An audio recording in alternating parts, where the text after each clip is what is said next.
Silent. All right.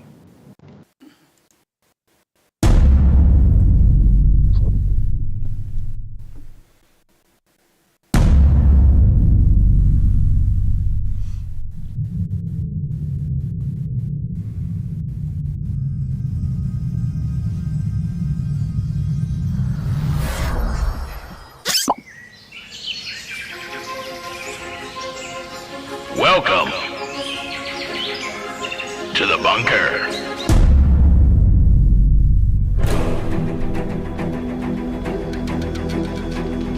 Join Nikki, Rosella, Robert, Kayla, and Cole Wednesdays at 10 p.m. Pacific Standard Time as we traverse the portals of the universe. Discover the secrets of the cryptids. Uncover the truth of conspiracy. And explore the hauntings of our world.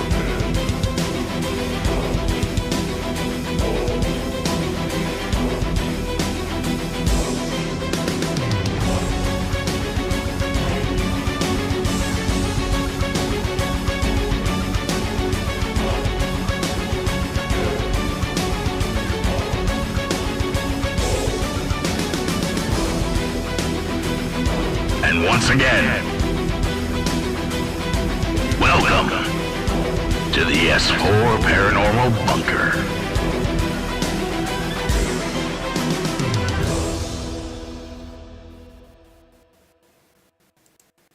Hello, ladies and gentlemen. Thank you for joining us on another amazing episode of the S-4 Bunker. Tonight, we are going to be talking about Reddit stories that I found that we are going to try and help some people out. So, but before we get to that, how's everybody doing tonight? Most excellent. Okay. Friend, everybody good? Doing well here. Perfect. And yes, your voice can be heard on the YouTube. Yeah? Yay! Rock on. So yeah, last week's episode kind of went away from us, and friend, you couldn't hear me or Kayla here in the studio, but as long as you can hear us, I'm freaking happy. Yeah, technology. Friend, what you gonna do about it? You may not be happy. I mean, I know my voice is a little grating, but it's better than if I was on screen because I have a face made for radio. So, friend, I'm not gonna lie. That's totally true. I mean, I love you. So how's everybody holding up in the cold except for Robert? Yeah. I mean, my children have been out of school for now a total of 3 days. So they're kind of driving me nuts and getting antsy to go back into school. Yeah, we've had like, as Cole was saying, minus numbers here. That's right. Telling me to say minus instead of negatives. It still feels the same to me, I'm going to say. But it's pretty bad. Like, you don't even want to let the dogs out. You let the dogs out, it's like horrible, like tundra winds. It's just, and the car was blowing all over the place when I was on the highway. I'm like, whoa, this is bad. I haven't had anything like this since I was a kid in Ohio. So, pretty crazy. Because now our joke usually has been like, okay, come to Ohio where it's warm all year. You can't really say that anymore. God was like, okay, we're going to prove you wrong on that one. That's not funny anymore. Right. Well, Yeah. you know, that's the thing. Washington's supposed to stay pretty mild climate. You have like a week of winter, a week of summer. You know, not anymore. It's freaking cold. Yep. You guys are kind of always describing horrible weather situations. It's Like, all been year. like crap all year. Yes. Jeez. Yeah, I mean, here, it's like, it usually is like you experience pretty much like all 5 seasons. They always joke around like, one day, because it'll change its mind 50 times. If you don't like the weather, wait 5 minutes. Yeah. Like, Yeah, pretty much. you're like, welcome to Dayton, Ohio. Da, da. I'm like, oh gosh. But yeah, it's been very brutal. Just crazy. I was like, oh my gosh. Like, you start to think about your car battery and stuff like that. I've been having car battery issues all of a sudden. Ever since Gettysburg, I've been having issues when they drained my battery when I was on that battlefield in the night. So it's really ruined like my car. I got out to just get gas, and it was, I don't know, I think it was probably a whopping 2 degrees that day, and just crazy ferocious winds. And I had to get gas, and I was afraid that my car was going to die. Like just this, I have like CarPlay in my Honda car, and it's sucking the life out of my battery because you can't turn off the screen. It's like a TV that it's constantly powering with your battery. Oh, So gotcha. there's crap you think about now that it's like, oh my God, I'll die because it's so cold. You cannot possibly live. Well, So Rosella, do you Crazy. have a Shucks auto parts store near you? Like, do you guys No. O'Reilly's. or O'Reilly's? Sorry. yeah, I don't think we have it anymore, but we have AutoZone. Is AutoZone that will what- work. Take your Yeah. car in and have them test your battery. They don't even have to take the battery out of the car to do it. Yeah, I was thinking about doing that. Yeah. Like, well, my husband killed the car because we don't know what happened. He left it on, maybe. We were in a store for like an hour. We came out, this was like 3 weeks ago. We came out and the car was completely dead. So my neighbor had this. It's really cool. And if anybody doesn't have one, they should really get one. I didn't know about this because the cars are designed really like badly now where you can't get to them as easily. Not in like the good old 90s, 2000s that I was trained into, like, this is how you jump the car. And now there's this whole cover you got to take off and it's like horrible. Mm-hmm. So, Yeah. but he had this box thing and you don't need like another car, car to car to jump. Yeah, I Yeah. have one In of the those. Yeah. tables. We carry a Yeah, jump that thing- box with us like everywhere. I have it in my car now. Yeah. Actually, we bought Kayla's mom one that not only do you not have to have another car there, you don't have to get out of your car. You plug it into your cigarette Oh, lighter, and it will start it from there. Holy wow. crap. Yeah, like Oh, it's a wow. beautiful thing. Costco sells them all the time. Mm-hmm. Maybe that's what mine has because it came with some kind of, like, it looks like it hooks into the charger. Well, No, like no, a cigarette lighter. it'll tell you on the box usually or on the instruction manual if it can do that. Okay. And usually those Yeah. ones are only the size of a cell phone charging block. Yeah, Yeah. they're tiny. Oh, Like yeah. they're not big. Okay. Friend, Yeah, because my neighbor showed that to me, and my husband bought the same one, so it should be the same. like mine is an industrial one. It's made. I can jumpstart a vehicle about 40 times with ours. Mm-hmm.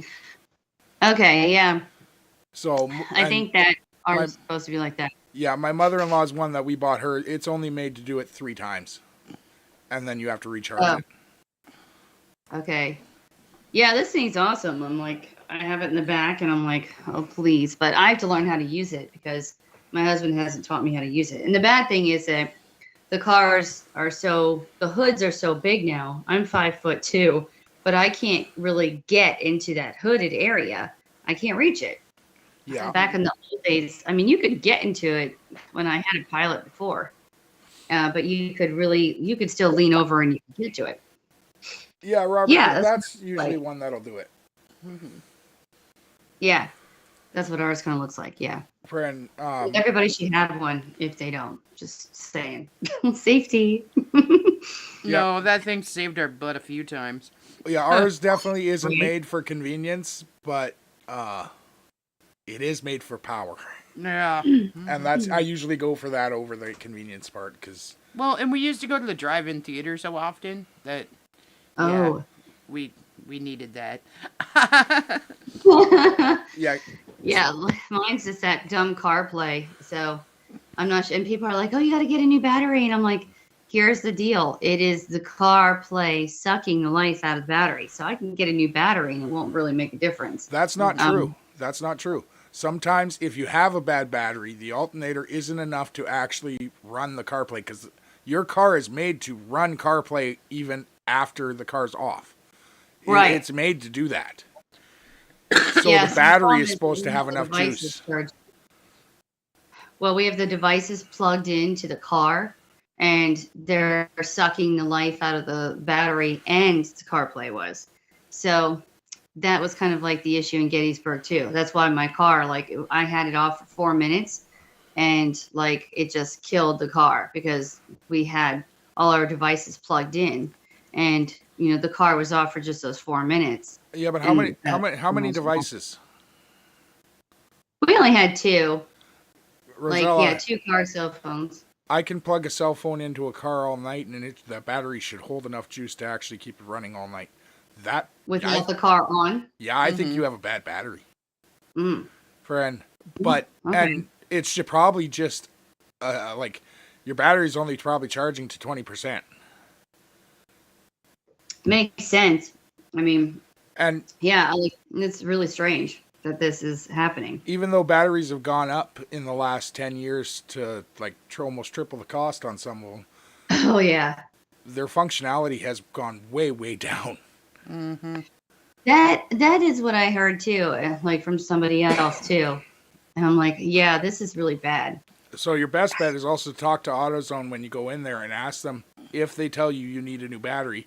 Ask them for their best battery at the highest voltage you can get. So you want the battery that has the most wattage. Okay. Yeah, definitely will. That will fit in 'Cause your it car. was strange. Like I thought, like at that gas station, I was like, oh crap, because I had the door open when I was pumping it because it was so freaking cold and windy. I had to use the door to block it because I was in the middle of nowhere, the wind, and I'm like, oh my god, I'm just so freezing. I had like every glove and everything on, like hat, like and my earmuffs. I'm talking, I look like an Eskimo, and I'm like, oh my god, the car is going to die. It just like it came to me like the car's gonna die. So yeah, hopped back in and turned it on really quick. Andrew's on our Discord, and I just want to tell you, Andrew, if you buy your battery at Walmart, you deserve what you get. Oh my god. Oh Friend. yeah, see, and we get everything from Honda, but it's so because we still service at Honda because of our thing just ended our warranty. But yeah, that is so expensive at Honda. Oh, your warranty just ended at Honda?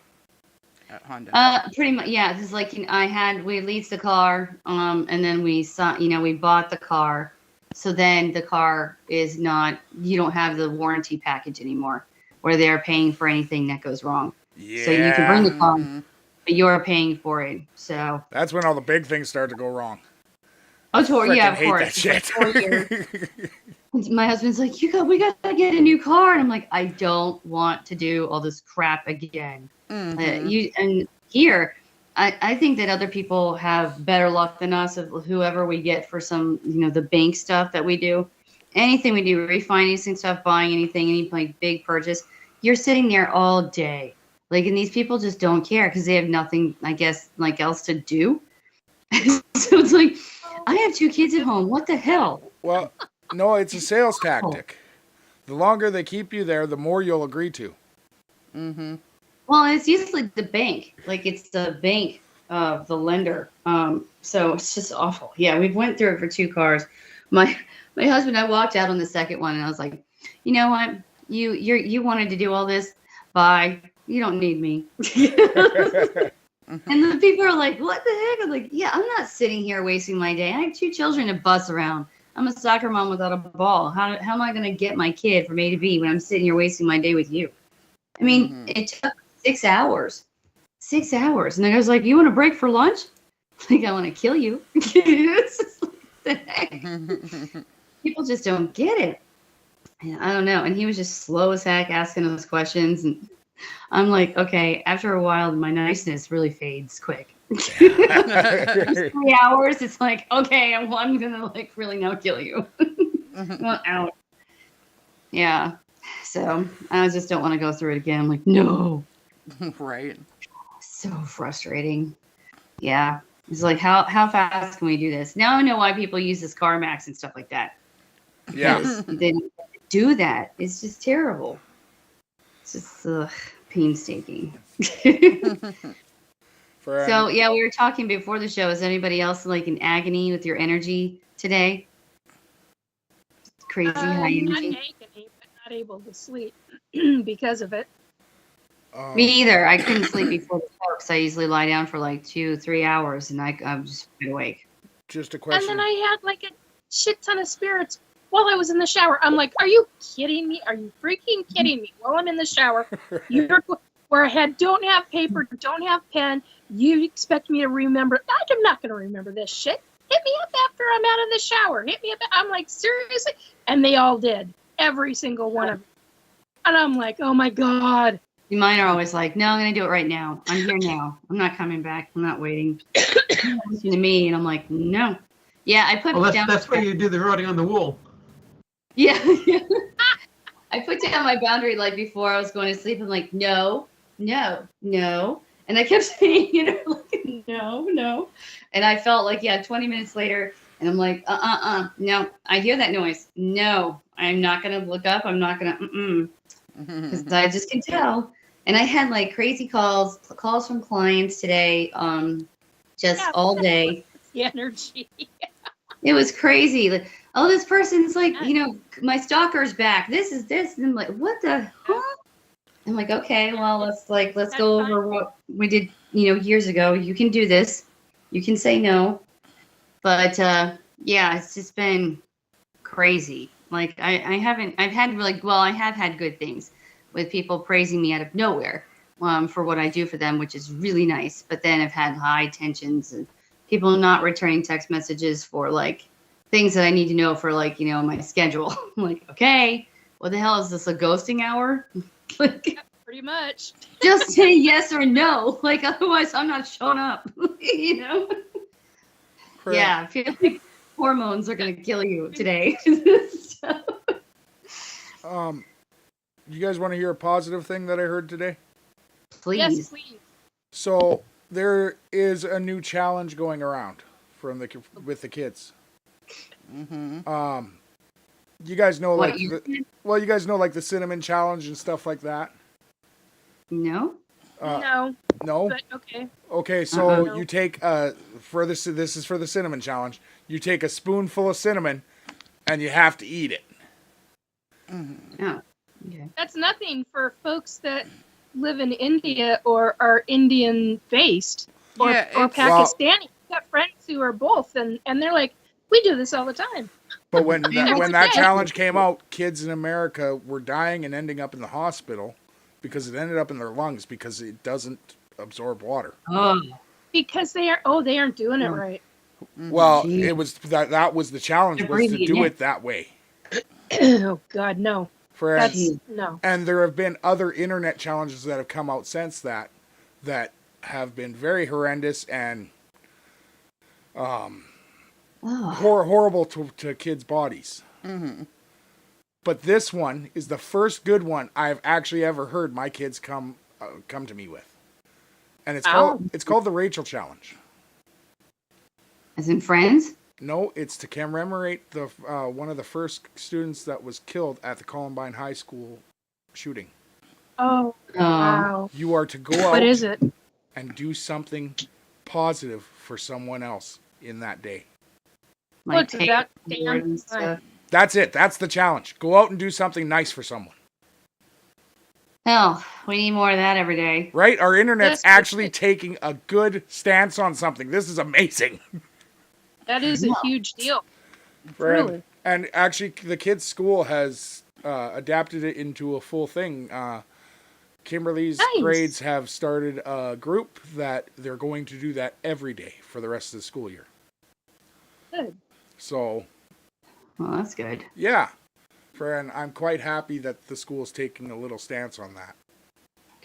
Yeah, that's really good. I mean, actually, like our elementary school that both kids went to, their like motto was like, be kind to someone each day, which I thought that was good. I was like, well, we need to see that a little bit more. Right? They used to enforce it all the time too. Like if you did a kindness kind of act, you would get some kind of, and someone anonymously kind of like turned you in for your kind act, then you would get this prize. And I don't think they do that ever since COVID. Yeah. So it's Well, kind of sad. you know, like Blockbuster did it first, guys. Be kinder and rewind.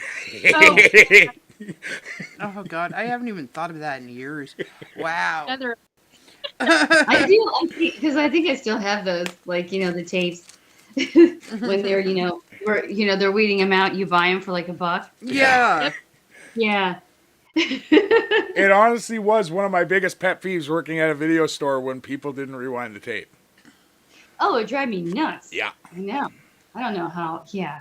Well, have you ever seen the Wings episode? I mean, yeah, now I'm aging myself, but the Wings episode, and he goes into the like kind of like the Blockbuster, but they don't say, of course, it's a Blockbuster, and he didn't rewind the tape, so he gets charged for it, and like he's like, I want to see the manager or something because it costs 75 cents, and so they bring out this little old biddy, you know. And he's like, well, Stacy, I told you that if this happened again, that you would be fired. I don't care if you need a new lung. It's like, oh my goodness. I remember that every time when I hear the Be Kind and Rewind. He's like, then the whole line, you know, is mad and screaming at him that he's trying to like kill the old lady. She can't get her lung. I'm still waiting because Blockbuster.com brought out their website did a thing. Yeah, it was super weird. And it still says it. I mean, it still exists. Yeah, the Blockbuster.com still exists. And right now, if you click Blockbuster.com on your just on your Chrome, it says we are working on rewinding your movie, but while you wait, check out all that Sling TV has to offer. Oh. So That's I don't know what's going to happen there.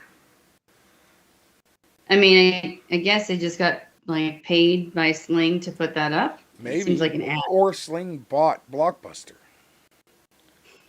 Could I be. don't know. Like, What's the purpose? friend, Right? Weird. Yeah, I mean, that can't benefit them because it's like a dead kind of thing. it's weird how things are changing though. Like even, and you don't notice it as first. It's just like, did you guys notice there's no Redbox machines out there anymore? I was wondering about that. And now they're Pokemon boxes. Have you guys seen those? No. They're big white Nice. Pokemon vending machines. Mm-hmm. No, I've not seen that. Yeah, they got them at all, like, the stores now. I was like, Yeah. what the hell? Friend. Pokemon in a machine. Okay. And You I- guys have like Family Dollar, I mean, well, General Dollar No. out there? No. No. Oh, that's where we have a bunch of them because they're mainly I think they're mainly Midwest, like kind of like, you know, rural, the farm area kind of thing. Mm-hmm. But that's where all those red boxes was our pharmacies and the Dollar Generals. Oh, So- okay. I pulled up though the other day and I'm like, I don't think that red box is actually even working because it's not been updated for like probably a year or two, you know, or like that. It's still like saying like Barbie movie and stuff like that. Mm-hmm. I'm like, I'm kind of old now. Okay. I wondered about that. Strange. But yeah, times are always changing. Yeah, it's getting weird. I think it's kind of changing too fast and too much for people to keep up with. And honestly, I think that I'm glad that I'm not like an old person right now because you would not know how to do a lot of things. Mm-hmm. I think of that where people are like, well, I only use Venmo. I only do this. It's all technology. How to get your prescriptions, especially here. Like everything is done via apps and signing up online so it can push it to your phone. Mm-hmm. And I mean, what if you couldn't do that? Like you couldn't see it, you know, to do it, or you didn't know how to do that at all Yeah, I because know you're people older. I know people that don't use major tech and they're screwed out of a lot of things because of it. Mm-hmm. Because Right. it's always assumed that everybody has it. No, not everybody has it. Those that are truly poor do not have it. They don't have the means. They don't have the financial means every day, Right.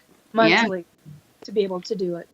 I've just been thinking that more often. Like, okay, so if I couldn't figure this out, I'd be really up the creek, you know? Mm-hmm. Just, you know, my chart, like with, I don't know if you guys have my chart, but for like all the medical Yes, stuff, Yeah. we do. all my chart. And they're like, everything is so pushed to you about my chart. Like for our children, we had to get on Yes. Yeah, it. God, I hate every this. every doctor. I take it back. Every one of them, but 2, have been like that, and it's awful in a lot of ways. It's great on one hand if you need to leave a message for the actual doctor, and it goes directly to the doctor and not a nurse. But actually, mine goes to a nurse first, and then he'll either answer the doctor or the nurse. So it depends on the issue. Every time I go in, they tell me I need to have that stuff, and I look at them and I say, "No, you need to have that stuff. That's your job." yeah, I don't work for you. Well, I know we're doing everything for free for everybody. Like, the grocery stores. that's pretty much it. I'm here with Now, Kroger and that's a Walmart. Mm-hmm. Yeah, and That's like they sad. fired all their people because they're all self-checkouts. But the stealing is insane.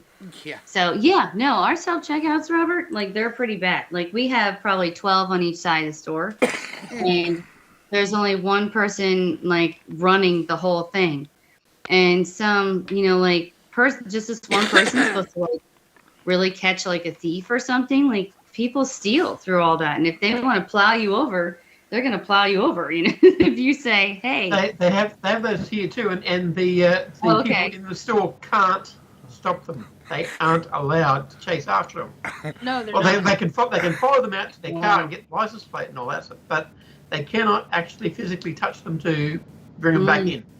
Yeah. Security has changed in the last year and a half in Yeah. all the stores. Andrew's asking for self-service colonoscopies. Okay, Drew. Whoa. No, me. I'm gonna be the person that says this, but I almost said the asshole. But they actually have that now where you can send away, like you can, like, they have those. At-home kits. Yes. Send in the sample. Yeah. Oh yeah, that's what you mean. I was like, what are you talking? Yeah. Like, Yeah, no, it's a pill that you swallow, and it's a little camera. yeah, and then you send back the camera. Yep. But you gotta retrieve the camera. Yeah. But there's a lot of people that would prefer that over other means. I guess. Well, boop. Hey, I was not a big fan of my first time. Oh, Man. jeez. Me and him They can had do a it with talk blood about... tests now, though. Huh? They What? can do it with blood tests. Well, when I got mine, they couldn't. Oh, they can now. My neighbor, he had it done, and he was, it got him the stuff to put you under. He was messed up for 3 days. So like, Right. whoa. I had a think it was phenomenal too team when I much. had my colonoscopy done. I absolutely love them, and I'm supposed to have another colonoscopy, and I'm like, I won't go to who you're recommending me to. I want to go to who I went to last time. They were absolutely phenomenal. And it was because they're a bariatric clinic. They know how to do this in a very specific way. Mm-hmm. And they don't treat you like shit. No pun intended. I've never had it done. My first... It's my I would highly recommend having it done because of the fact of what could potentially be. My first prostate exam that they did to me, and me and the doctor had a conversation about propriety, and he needs to take me out for dinner next time because this is bullshit. But see, I know people. No, let it go. Let it go. Don't Yes, I can. Were you about to say you know people that like that sort of thing? Yes, I do. Or deserve it. Well, Oh God. Look, there's. Different What do you strokes for think different two folks. gentlemen who love each other do? I mean, come on. Mm-hmm. There are things that can be done that can instigate the prostate to give extra. oh, dose. absolutely. But I'm going to say this. However, There are few examples where both parties are happy about this. Because I imagine Yeah, if the it's like, doctor is straight... no, that's not true. No, but- I know people that enjoy both, and I'm No, like, what it's I'm not, saying, it's not my Nikki, thing. What I'm but it's saying, them. what I'm saying, Nikki, is the fact Yeah. that about 90% of the time, someone's uncomfortable because if the guy's into it and the he looks doctor back at is the not. doctor and winks and the doctor's straight, that is the most uncomfortable doctor you're ever going to meet for the next 5 minutes. Oh God. Fred. Yeah. I've had horror stories, kind of like just on the female side. It's pretty bad. I can't imagine being a woman because you guys have to go through that a lot. Yeah, I won't get examined by a male ever again. Try having transvaginal ultrasounds every year. That's fun. What the hell is that? Transvaginal ultrasound is an internal ultrasound, and it needs to be done if you have PCOS because you're at very high risk for uterine cancer. Kayla had that done.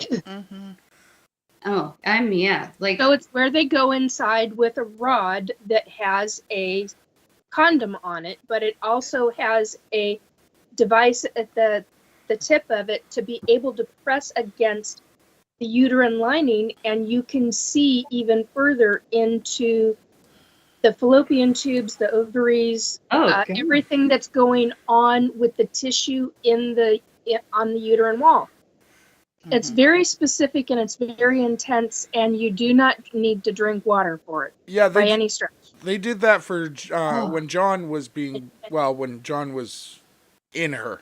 They do that a lot. Yeah, to check baby weights and stuff sometimes, and they can't get it. Friend. But anyways, we are way off topic. We're going so. But oh my God, Andrew posted this colon glow. Andrew's having a lot of fun with this. Okay, that was so funny. That one, that actor, that was hysterical. Fred. But let's get to our first Reddit story. All right. See if we can help these people. I think we're having more fun. This first one comes from subreddit Paranormal Helpline. It's by Spirit_Fortune_131. Need help with what to do. Hello, I am new to Reddit posting, so I hope I am in the right place. I have owned my home since 2004. The home was lovely and inviting for the beginning of our time there. I'm not sure when it started because members of the family did not discuss what they'd seen until recently. It started with our 100-pound lab being afraid to leave rooms and walk down the hall. He would just stand and whine until someone would come to guide him out. It was like once he saw us, he felt safe, and he'd bolt out and run to the living room. I caught him staring at the ceiling, took a picture, and caught several large white orbs floating over him and my daughter. I guess then we started to have horrible anger issues. Family members becoming angry without any reason. Then came the figure. At the same time, my marriage was disintegrating due to my husband's narcissistic behavior. He was clinically diagnosed and cheating. The figure, 7 to 8 feet tall, jet black, would stand over my teenage daughter. She moved out of her room. It followed her to the next room. She never spoke of this until recently. It eventually drove her to move out as soon as she reached 18. Unfortunately, she didn't tell me what was happening, so I let her little sister move into her old room. It took no time before it was seen by my youngest. As she came out of her room, the figure moved in front of the game room door, which was directly in front of hers, blocking an entire wall of windows worth of light. My daughter immediately started running, rolled down the stairs, and came to me in hysterics. Through sobbing, she begged me to leave, and I had to get up that minute and take her to my parents. She refused to come back. I don't know what to do. I called my church, no help. I called several other churches, no help. Then came the footsteps. My bedroom sat under the game room, and I would hear footsteps every night. I wrote them off as my large dogs walking in there at night until it happened with them sitting next to me, and I couldn't ignore it. I yelled that it could have been that part of the house, as long as it didn't come out, and left it at that. I prayed about it, but past that, I didn't know what to do. We stayed at an impasse for 4 months. My daughter was gone that entire time, until one night, as I lay in bed, my blankets were pulled down off me. I thought maybe my small dog had jumped on the end of the bed, so without looking, I called out to the kitchen to ask if the dogs were there. They were. Whatever it was now downstairs. I called more churches, no help. So I prayed over the house, anointed it, and tried to sage it. Things died down, and my youngest came home. The noises in the house were better, but now I wasn't feeling right. If I tried to listen to Christian music, I could hear a voice in my head screaming, "Turn it off." Now I do not have I do not have mental issues. By this time, I'm now divorced and have seen 11 different counselors trying to find help for my husband and our marriage. 11 because everyone told me to run, so I find another. It was not salvageable. So feeling drained, I go to a massage therapist that happens to practice Reiki as well. I think that's the right word, or how to say it. Sorry, Nikki, what? Reiki. Reiki. She never got to my massage that day. She immediately stated something had followed me there, and it was in the corner. She said it was a generational, unclean force that was from my ex-husband. When she said she could get rid of it, all the candles in the room went out, and the music she played had stopped. Every hair on my body stood on end. Long story short, I left there feeling 1,000 pounds lighter, no more voice telling me not to pray or listen to Christian music. So what is the problem? Something is still attached to my house. Things died down until I got remarried in 2016 and decided to renovate the house to welcome my new husband. It's now 2025 and the house is still not done. We have moved out. We had to move out in 2021 and it's nowhere near being finished. Whenever we try, you just become drained. You try to move the furniture out, we got sick. It's a beautiful house, but there is a sense of dread that comes over you when you try to work on it. Help. I can't get anyone to come to my house to help. The Reiki person told me to move. That is just not something, that it's not just something dark, but also elemental things. I want to go home. I have a 3,800 square foot home, and I live in a 10 by 10 bedroom at my parents' house for the last 5 years. I'm going crazy for real. This sucks. I need help. Okay, what state is she in? Does she say? No. She didn't say, did she? No, she doesn't give us an area where she is. Okay, not dealing psychic-wise at the moment. It's not just a parasite, and it's not just previous husband related. It's causing all the issues. It's the one that's causing all the issues, and you're dealing with a form of possession. If she's hearing it in her head, on top of it, she was in denial. She's obviously out of denial now. In the first place, she needs to come in and have a priest, not just anoint, but you need to have the property blessed. You need to have the house dealt with as well. Every single solitary room, doesn't matter if it's a freaking closet. Everything needs to be done with holy water, needs to be done. Yeah. And she needs to be posting crosses, even if it's done with, and I've done this before, even if it's done with nails, like 4-inch nails, and you wire them together in the form of a cross, and you put them above every single window, every single door, including closet doors. But you start with the property first before you deal with the house. Walk the 4 corners. Right. Do and I mean the 4 corners of the entire property. Even if it's not 4 corners, you walk the entire area of the outside perimeter of the property. You start doing prayers, and you have a specific statement, which I will not say on air. And personally, you could tell her to contact me. I'm sure Rosella would probably say that too, or even Robert. Yeah, But there are other things that can be done, such as I know somebody who's an astral, who's an excellent emergency person in astral, and they can, they're like has the back of the psychic type of situation. But you go in, and then once you deal with the perimeter of the property, you not just salt, but you also, and I still to this day, I use this technique, Kayla, not just salt the perimeter outside, like the boundary of the house, the actual foundation of the house, but also use red brick dust. And if it weren't for Kayla, my dear, that was a phenomenal thing that you told me years ago, and it works. You do the same kind of perimeter walk around up against the foundation of the house, of the building, and every building on the property, okay? It's not just the house. You do it for every building. You also ask angels to come in and protect that property at the same time. Now, during all of that, then you go room by room. You go in, you have sage and Palo Santo. There are a couple of other things. I can't think of what they are at this second, but those are the two things that I can think of at this moment. Cedar. And excuse me? Cedar.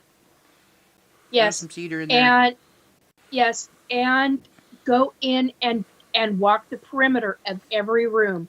Even if it's a closet, you go in and do, or whatever it is that you've got, and you leave that smoke in there. You waft it in, and you're doing prayers at the same time that you're doing this. Have a piece of paper, repeat it, go down prayer by prayer by prayer, whatever it is that you want to say, have it with you. You're going to have multi fingers on this one. So you've got paper in one hand, you've got the sage and the Palo Santo and the cedar in the other part of the fingers. You're reading at the same time, and you're wafting the smoke into every single corner, into every single part of the walls, the ceiling, everything. Once the room is done, walk out, close the door. Go to each room and do this over and over and over again. That's a large 3,600 piece of square footage is a large piece of property. You are going to be doing this a lot, and you're going to go in, and if you've got furniture in there, move the furniture out towards the center of the room. If you can, if that is doable. Do this to every aspect. And you come in when you leave each room, then go in, and there's some I was going to say, and now it's gone. But and call the priest after you've done that. Schedule a blessing.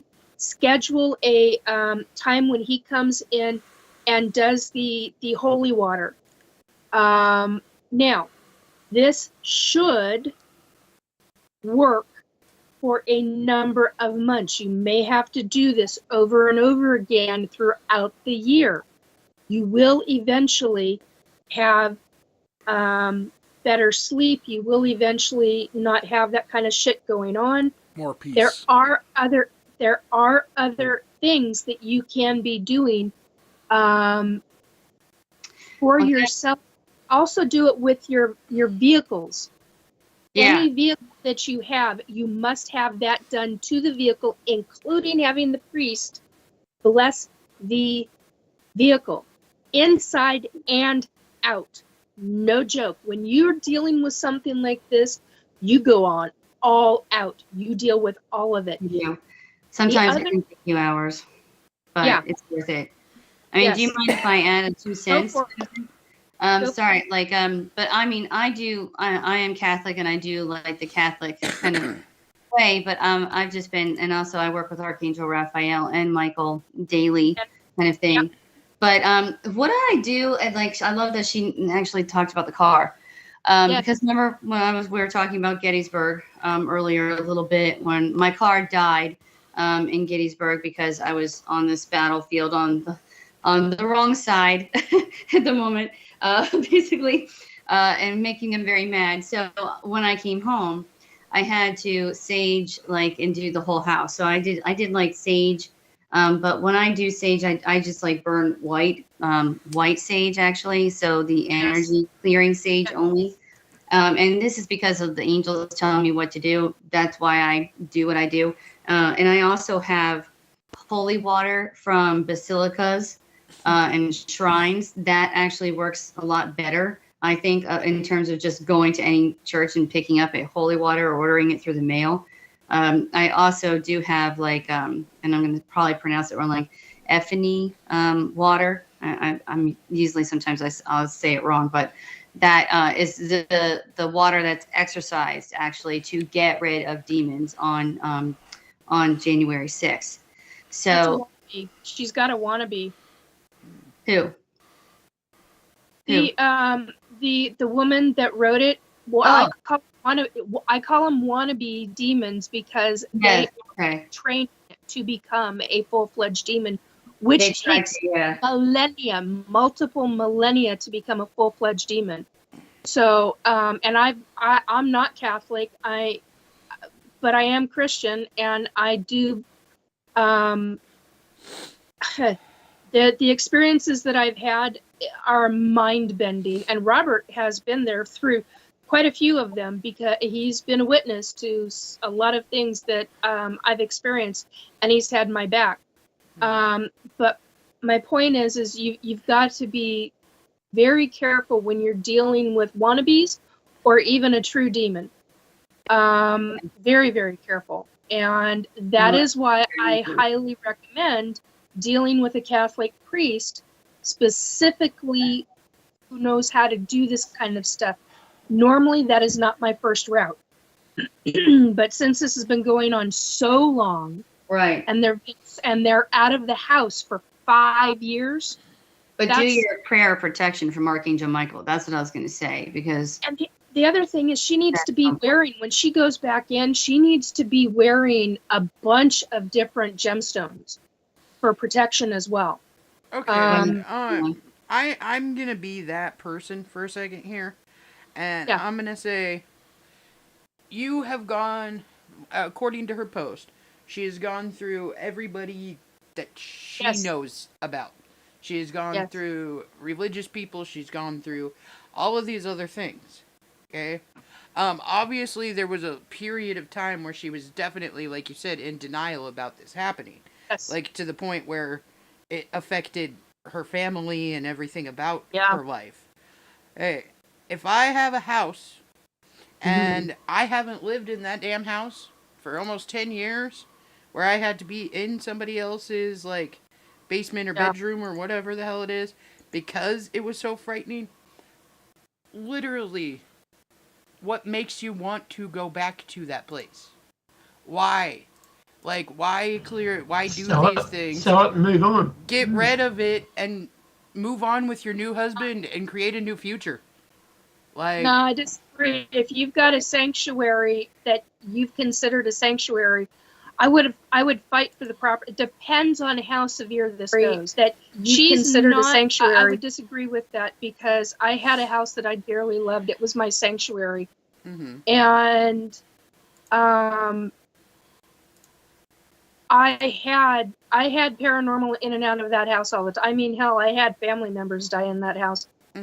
But the difference is that she's having different kinds of wannabe demon experiences versus the kind of experiences where you're dealing with things being thrown at, physical things being thrown at you, doors slamming.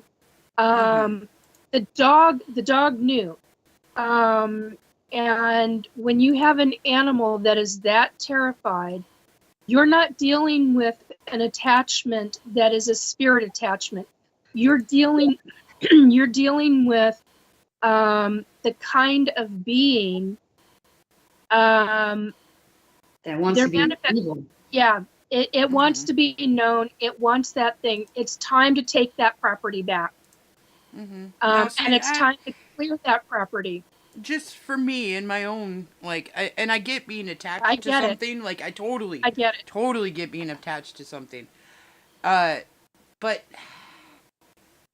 maybe letting go of that, like, will also give you a clarity, and, like, the house itself might be what is holding you back from a lot of the stuff that you want to do, a lot of the things that need to be happening in your family and in your life. Like, so that's very true. You might want to just look at it as maybe it's time to move on and put that chapter behind you. But I mean, it's been 10 years and you haven't lived or moved in, and it's obviously bothering you enough 10 years later to still be asking questions about what to do and how to do this. And so you have already ran the course of everything you can possibly think of doing, except for getting together with your new husband and talking about where you guys want to move and what you want your lives to be, and let go of some of that past shit. The other side of that is if they move on, they're allowing somebody else to be forced to deal with it. And that's where I take a stand and go, no. Now, if it is as bad as something like the Amityville house or some of these other very famous situations, that's a different ball game. Mm-hmm. You're not dealing with that kind of. You're not dealing with that kind of evil. This is a different kind of evil. If they get bored, if they don't get, like, if somebody moves out and the house is there for a while, you know what I mean? Like, they can live on their own. I think that's kind of also what Kayla's point seemed to kind of be too, like, you know, like if that's the energy they're kind of seeking and somebody else still moves in, like, say a few months later, that's not the same energy. They might go on their own. They might just follow her. It could. It could. And the only thing I say about the following piece of this is she doesn't seem to have any issues in the place she is now. With things following her and to have followed her and everything else. So I believe that it solely is attached to the property, the house itself. So I don't see where continuing to try to make this your home is going to work in her case. Like, and I get where you don't want to be like, okay, I'll push this problem onto somebody else. But at the same time, there are people out there that might be more equipped to handle it. Yeah. And might know more ways to handle an issue like that. And there's plenty of people now that I swear you say it's haunted and you'll get twice as many offers on it. Because pretty much people are crazy. I'll be right back. I'm switching over. Oh, okay. All right. So with what you guys, like with what Nikki mostly said and with what you said, Rosella, friend, you guys are suggesting the priest and that kind of stuff because she mentions churches specifically, right? Like if this was a pagan, you wouldn't suggest the same things, would you?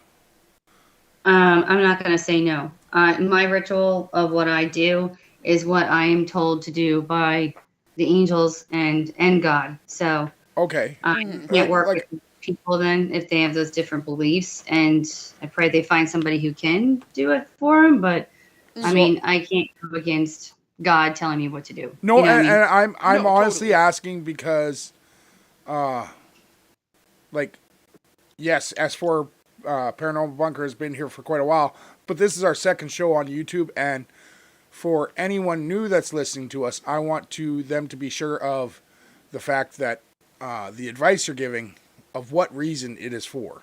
Mm-hmm. Well, and everybody has their own. I'm told what to do by Archangel Raphael and Michael. And that's a great answer. Mm-hmm. And that's the thing is that, like, because of the fact that you are religious in the way that you are religious, your take on things is going to be from that viewpoint. Like, so it's not possible for somebody that doesn't know about other rituals and other things to give advice on other rituals and other things without knowing, like, what they actually are. You know what I mean? Like, you're coming from your own standpoint. Okay, well, first of all, I believe the internet so far in the last 30 years has proved that is very possible. Well, it's possible. It's just probably not the best idea to be like, hey, this is how this ritual is done when you've never done it yourself or have any idea how to actually do it. Like, yes, there's things in practice, but then there's things in theory. And you can theorize about it all you want, but you can't tell somebody that this is exactly what needs to happen if you've never done it yourself and don't know that route. Yeah. So, just so you guys know, that story was posted 18 days ago, and she's gotten a few responses, and they are actually almost right along with what you guys said. So, but I did put a post or a comment on the post stating that it's being discussed live right now on this channel and told her how to find the channel. Awesome. Okay.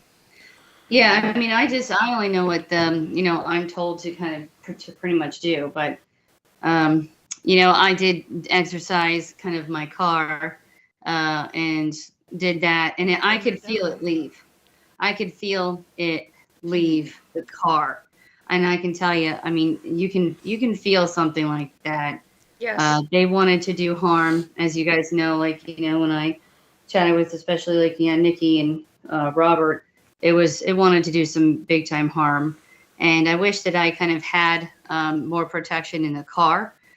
So I say, like, too, like, put stuff into your bag. Like, see, for me, it's tourmaline and holy water. It's not like people like carry sage on them all the time, but to me, sage isn't really necessary when I do things. But when I like to burn a white sage, candle, because it's cleansing energy. And I've been told that it's more powerful. And I used to actually do that during every reading, just to protect myself during the readings. Yep. So, just you find what you need for you. I also have like my Archangel Michael chaplet that I carry around too. And I also, Mother Mary and Raphael is always in my bag. Right. That kind of thing. Well, see, and So that's what I'm saying, is that, like, certain things don't work for certain people because it's not something that connects with you.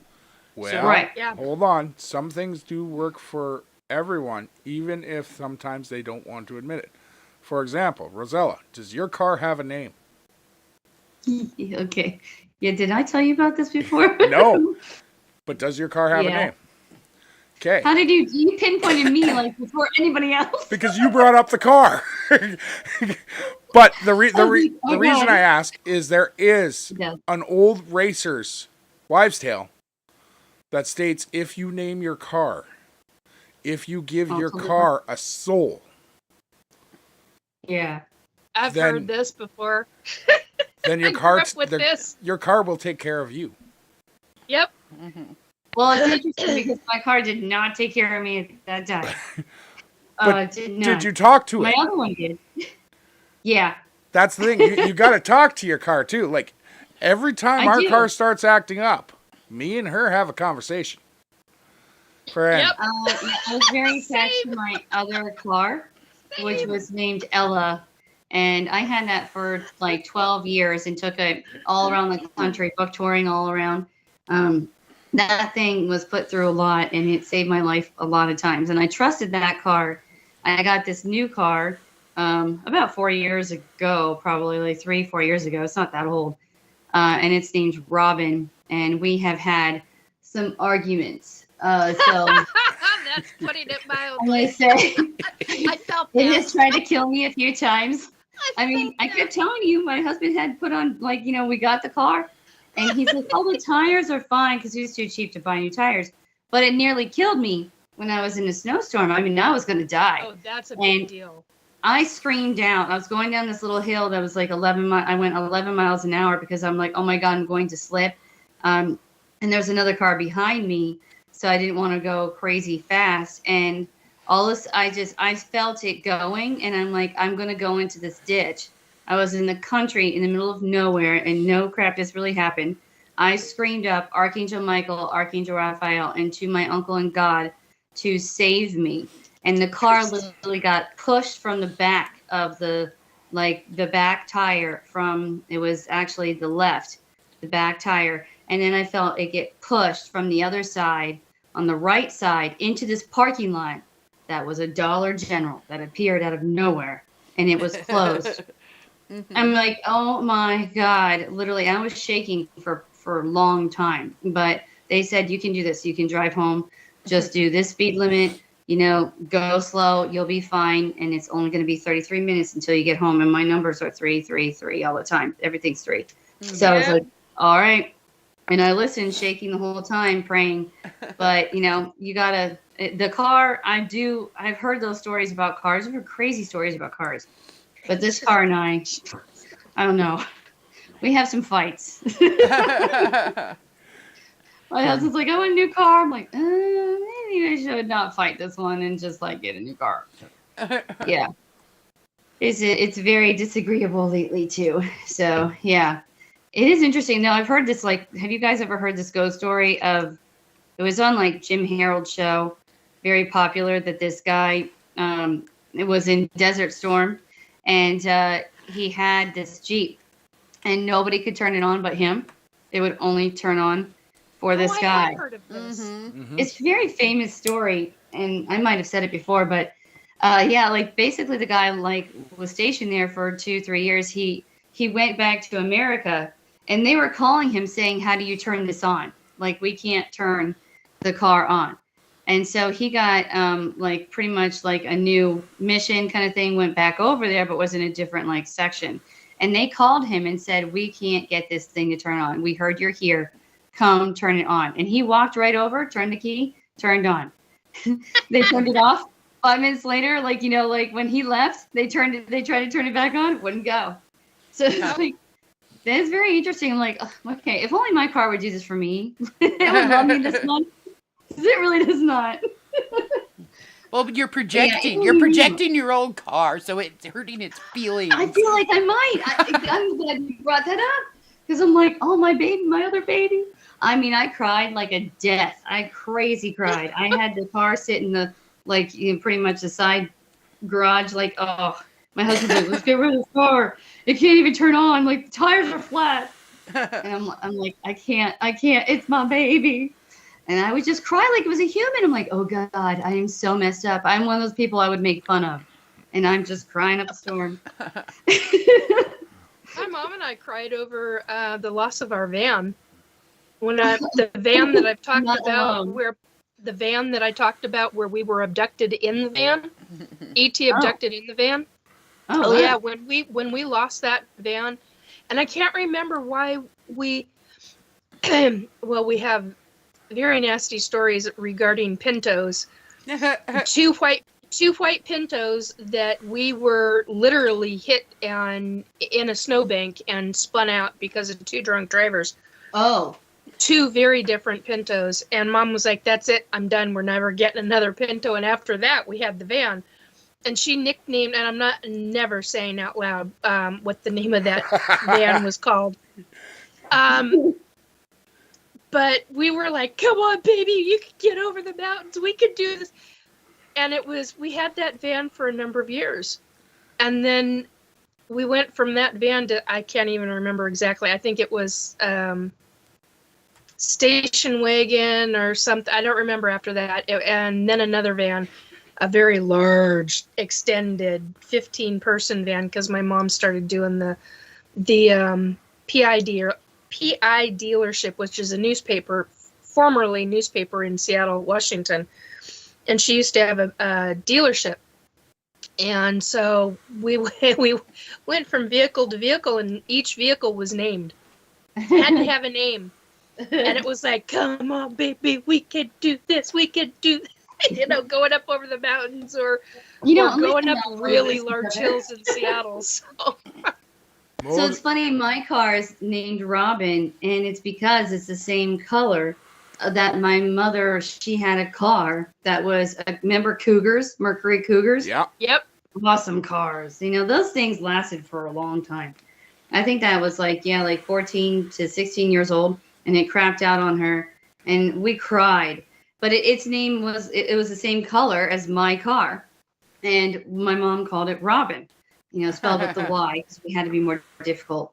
And then, she would write it down like Robin. And so now I named this car Robin because they pretty much Honda brought they bring out like 4 colors, so it's stupid. So you have to pick from it if you you lease the car. And I'm like, I've never had a car that I could actually do this, like kind of like a brand new car, even we were like leasing it. So that was like, the other colors were awful, and then they had this Robin tag, and I'm like, oh yeah, that's it, it's Robin. So maybe that's the problem from the beginning. I've always kind of wondered, like, okay, my love for the other car, and then Ella. I kind of didn't. I wasn't fair to this one. All right, Set myself guys. up for a little failure. So our next story comes from subreddit Alien Abduction. Oh, shit. Okay. Prestigious result 143. Oh, crap. I just Hold on. Deleted it, didn't you? Huh. Technology. Yeah. Exactly. I don't know what happened. Give me Have one. the technology. We don't know how to use it. Well, Right. no, I'm trying to do this. Steve Austin. Okay, you guys got to understand. I got 5 screens in front of me. So, and one's a phone, one's a tablet. So I'm trying to use a tablet to do the Reddit part. Yeah, I didn't even realize we have like 7 fucking screens on this table right now. So, Wow. Okay. this story comes from Prestigious Result 143, and it was written 8 days ago. The title is, Prestigious Anyone Have Memories or Dreams from Childhood of Attending a School?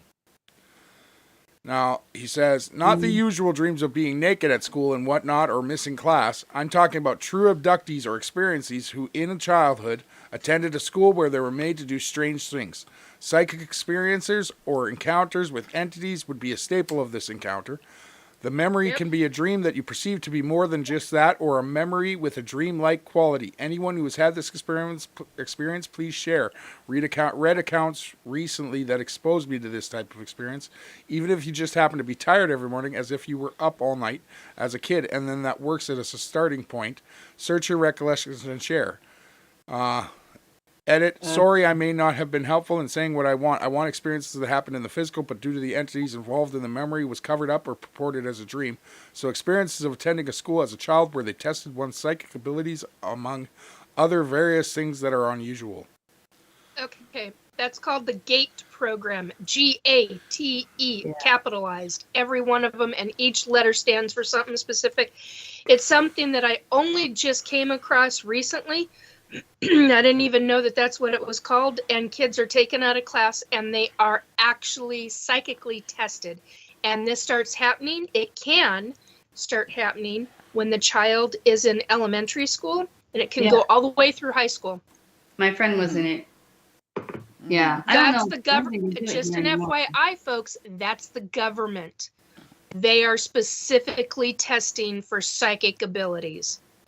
Mm-hmm. I have heard a lot of accounts of this, actually, from a lot of different people. So this is something that I absolutely believe is happening.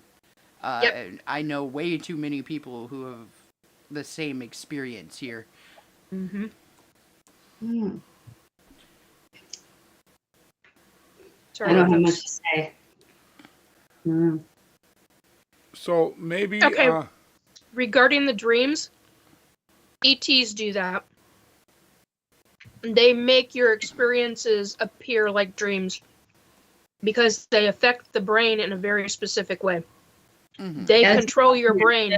Tonight, and they were saying that, most of the people had dreams. That they thought that they were dreams, but then when they Then they're not.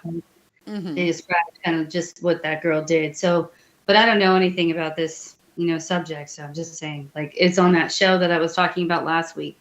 Oh, okay. I know quite a bit about it. So it's very interesting. This is my life. Mm-hmm. Until I started making realizations that I was actually being abducted. And then when you wake up in the process of being returned and you literally kick something at the foot of your bed and you're 3 feet above your bed, there's no freaking way in hell that you can kick anything.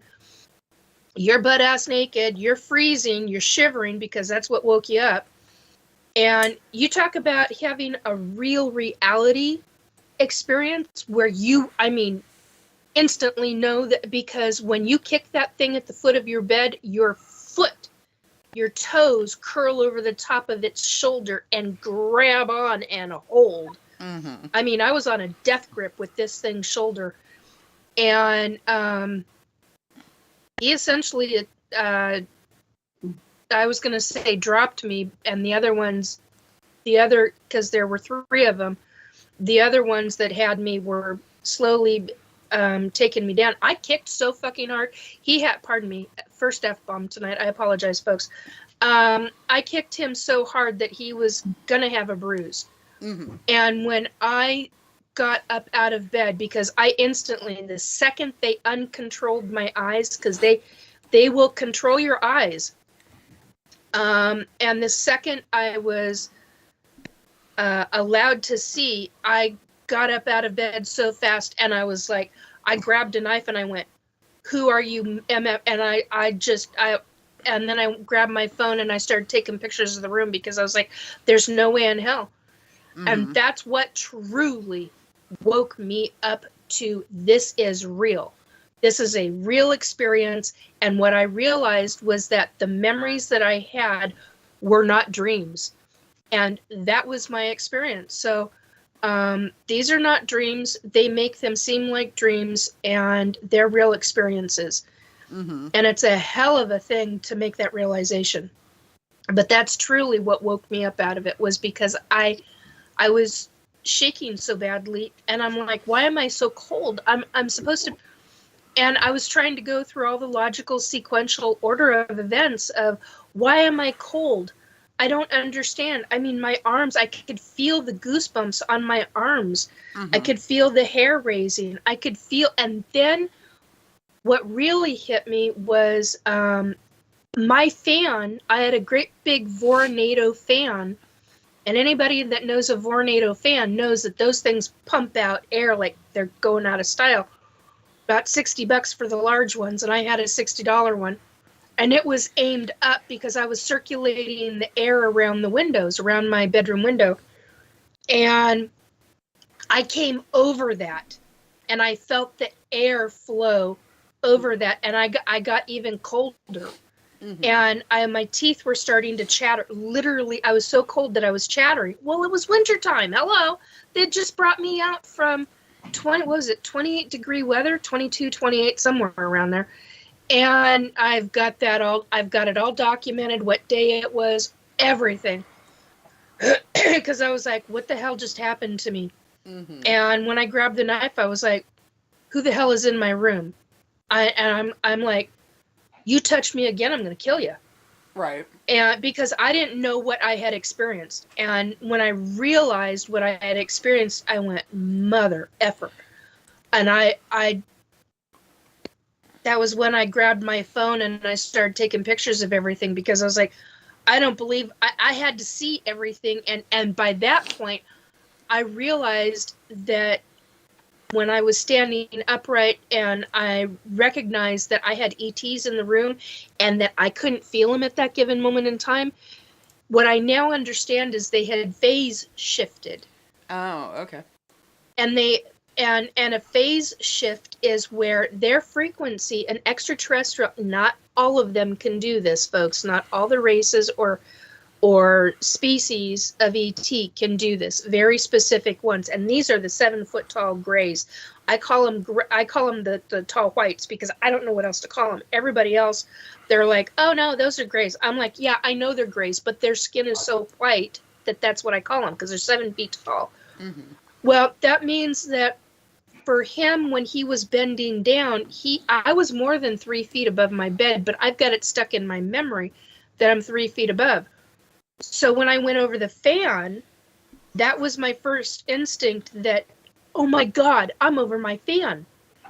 And then it was, I had to stretch because I felt a yawn coming on. And for whatever reason, they had relaxed the control on me just enough to where I was able to actually stretch, and somehow I stretched. It was like me being on a not a 2x4, on a piece of plywood, because I was completely flat. Well, if anybody knows me, and Robert knows me really well, you cannot have me on something like that because my back will start hurting. I had no sensation of pain in my body whatsoever. They had complete control over my brain, except my own thoughts. But they had complete control over my brain and my body. And when I instantaneously stretched, because that was what my body was doing, it was a natural reaction, that's what happened. My toes arched a specific way. And when I felt that my toes and my foot, the top of my foot slam into something solid, my toes instantly gripped really tight around it. And he's going to have, I mean, I don't know who the hell it was, but he's going to have pinch marks, and it felt like it was, the energy felt male. Mm-hmm. But when I stood up, I couldn't feel the energy anymore. So basically, I was in the process of, they had phase shift me. Well, now I know what that feels like. I know what all of that is like. So these are not dreams.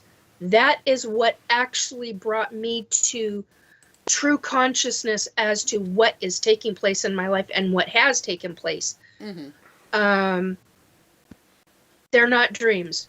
They screw with our brain in a very, very specific way to where they make it like we are dreaming.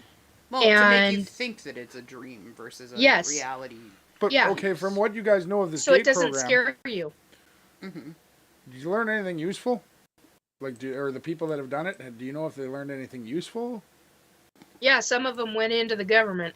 Oh, those assholes.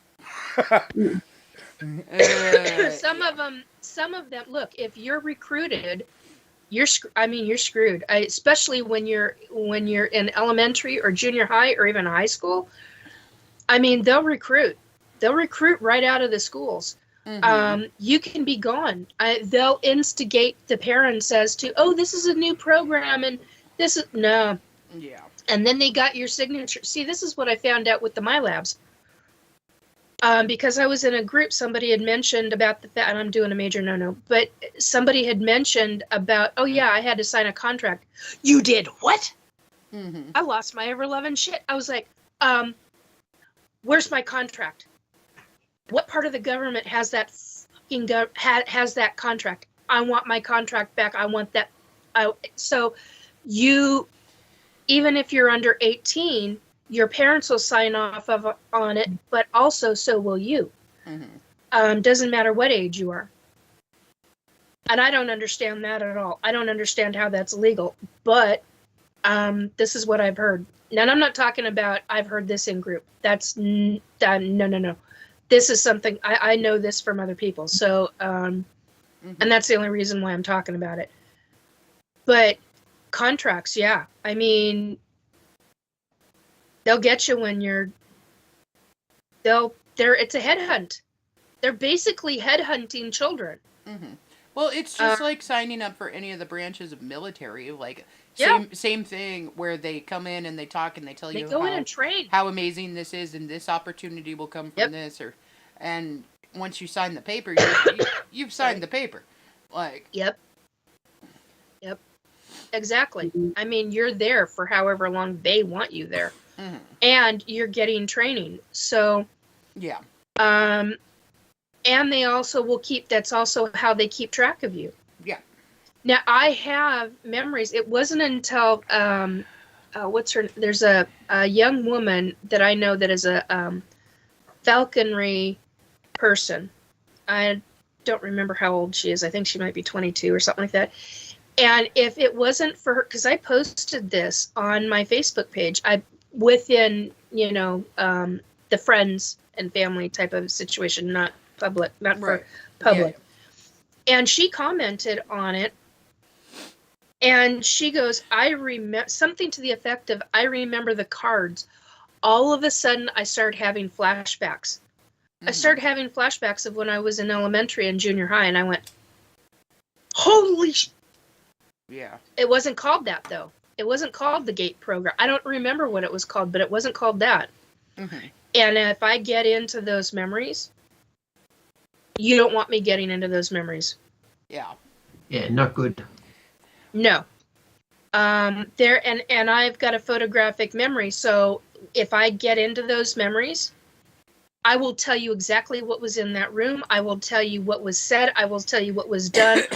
I can tell you matter of fact, I could tell you, if I really got into my memories, I could tell you every single spelling test I ever had. Mm-hmm. I could tell you the day, I could tell you the time. I only allow certain things to pop up because you got to train your brain like a computer. Only we didn't call it computerized back then. It wasn't until we started having word processors and then into computers and home life, that kind of thing, that I started going, oh my God, my brain's like a computer. Oh my God. And that's when I started registering. And then when the movie came out, the second movie to The Shining, I can't think of the name of the second movie right now, but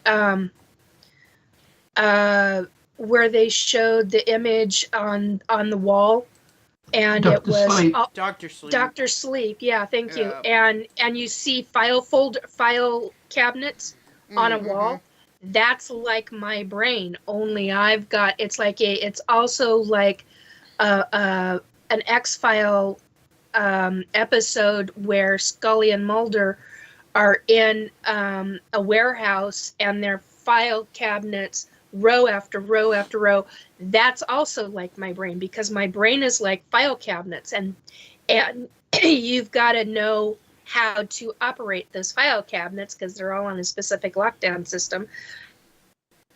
But that's how I obtain my memories. I mean, easy things are just get called up instantly. Other things like this subject, I would have to be in I have to think about how to say this. I'd have to be in a protective state in order to access those specific file cabinets and those specific file drawers. And it just blew my mind when I saw that on the movie. I started screaming at the TV. I was like, "Oh my God!" Matter of fact, I think I called Robert, going, "Oh my God, you gotta see this! This is what it's like." Because I was so, I wasn't horrified, but I was just in shock. I needed somebody else to see it. That was when they had they found all the information on every single person that had that jab, the inoculation jab. Yep. Now, don't you love it when you think about yourself and something shows up on some form of TV or radio or whatever, and you go, exactly, "Oh my God, that is me!" Like, yeah, you have that aha moment where you're like, "Other people are like me. There's somebody out there that knows this." Like, Usually for me, it's a paranormal show. Nikki, I see you just laughed I'm at kind of alone and crazy. I see you just laughed at the big paddle comment, but we all know you don't like paddles. You prefer whips. I like whips. I like whips in size. SCYS, size. And actually, I had one of my son's I ex-girl. thought you liked ripping soul cords. I mean, I do. I do. I get into trouble for doing that. But, but I do like. I like a really good whip, which is why I like watching Jack the Whipper. Whipper. Oh my God, I love him. I saw him. Oh my God, I saw him at Midsummer's Night. God, what was that? No. The fair? Yeah. Yeah. The Renaissance Fair. Renaissance Fair. Yeah. Like, yeah. I like that guy. Kayla's mom has professional training in size. Oh, she and I need she to does. talk. And she still actually has one in her. Yeah, she has a few of special, them. her decorative I've got one. some. Yeah. They're packed away. Matter of fact, I want them with because they're blunted. I want points on all three. I love those things. My mom used to be a karate teacher and I like that too. I say I like weapons. I love weapons. Kayla's mom is a black belt in karate. Yeah, and she used to. And you wouldn't know it from looking at her. No, she used to teach karate and teach katas. Like, she did really well with the katas and different things like that. So she'd teach people how to do all those. But she put the kids through their paces to do a workout. And holy crap. by the end of it, every single one of them didn't know what to do. They didn't understand how that's their grandma. Yeah, they were like on the floor, like panting and sweating, and she's like, "Get up! This is how you do this." Did she work out of a specific dojo? Because there was a dojo that I knew in Mount Vernon in the 80s at the time. No, hers was in Linwood. No, God, it's right by Linwood though. It's a bougie part. Mount Lake Terrace? No. Edmonds? Bothell. Yeah, I was just Bothell. I was just gonna start naming off places. Yeah, hers was in Bothell, and then she also taught at the Bothell club, like the fitness club there. Oh. That like 4-story fitness club with the big pool. Yeah. Yeah. All right. Yep. Well. So we are going to go to our third did we one. answer? Did we fully answer her question or his question? We answered that it was the GATE program. Mm-hmm. Yeah. And Nikki, say your line, please. Do your own research. Do your own research. Always do your own research. I think if you guys feel comfortable in the near future, we will do an episode on that program. Yeah, I think it would be a good idea. Mm-hmm. And I don't know, Rosella, if you can get permission to maybe talk about. You said you had a client that went through that. Sorry, went through what? The GATE program. Oh no, that was a friend. A friend. More of a friend of me as I've grown up and realized that she was not a good person. Oh, well, then, do you mind talking about her? Oh, is she the one that you told me about? It's weird, actually. Yeah. So, her and this girl, extremely similar situations. But that was when I was like, I met her in 6th grade. Her and this other kind of person pretty much tried to destroy my life all through school until I left for college. Bullies. Yeah, freaking love those Yeah, people. it was pretty bad. They were very jealous of, I think, like, me seeing, I'm just always a very kind of like moral person, I guess, and just like the right or wronger.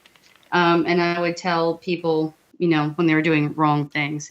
And yeah, they really got a kick out of making me mad to basically say these things and then laugh at me. And try to get people to point and laugh kind of thing. Like, and I wasn't like in elementary school, but it got worse over the years. Yeah, every school has those assholes. Yep. Right. Unfortunately, she worked at the library for a really long time. And when I became an author, she got worse. When we got older, her life went really to hell for the bad choices that she made. Because to be frankly, I thought her family was not, wealthy, pretended to try to look like they were in their way. And then if you, said something or whatever, they would just threaten you. They were not great people, her parents. Her mother's paid for it greatly. You will pay for your spouse's bad choices when you stay with them. I mean, yeah, that's exactly what is happened to her. I don't think she's working anymore because she got forced to work at an older age at Kroger, being a cashier too. It's kind of like pretty demanding job if you ask me. Standing all day. Yes, it is. That's a really hard job. People should get credit, Robert. For doing that job. But she started getting nasty when you would go through her line. She would tell me off, and she would be nasty. Mm-hmm. So it's kind of sad situation. But yeah, her daughter was in GATE, and that was 6th grade. And I remember that she was taken out of school every, I think, Tuesday or Thursday or something. And I went with her one time for some reason. And I think that they let you bring a friend or whatever to see the program. And it was at a school that was in the town that I'm in. Mm-hmm. And they devoted it to just that whole day to these GATE children. And they were pretty much doing all these tests all day and hearing checks and it was so boring. I couldn't wait to go home. So I remember just standing by the window and waiting for my mother to pick me up because it was so awful. So I'm not really sure if I know very much, I will say. Mm-hmm. But that was the only experience I had. I mean, I was there and they never tested me or anything, but I watched all of them do their kind of activities, kind of seem like chores, go do your thing. And they all had little cubbies and stuff like that. I don't know if the program still exists here, but I've heard from a few people it still does. But I think they go to a nearby town. So, a vocational school, and they have the program there. Mm-hmm. But I know you had to have a certain IQ to get in. That was the thing. Yep. She had this high IQ. She got a scholarship to Indiana University and just threw the whole thing away. Just there are quite a few people that'll do that when they've got a high IQ because they get bored. Well, she was, yeah. She would be pretty bored, I would think, yeah. But she just made very bad choices, so she's So, paying yeah. for them. Maybe once we can all do a little bit more research, we will do another show on that program itself. I was actually thinking we could do like, have we all ever told like our actual ghost stories that like why we like paranormal, like if we had a story happen to us? We've done that Something a few like- times, and yes, we can do that one again too. Okay. Since we are on a new platform. Thank you, YouTube. But for Yeah, I remember the Christmas Carol. We were kind of saying some stuff, but all right. So our next story comes from subreddit Paranormal Helpline again. It was written 28 days ago, and the author's name is Buggy_Cicada, and the title is "I Need Some Help." So he says, I'm relatively new to Reddit, so please excuse me if I'm not doing this right. So I'm not sure if this is paranormal or what, and it can probably be debunked as something normal, but I would still like to see what others have to say.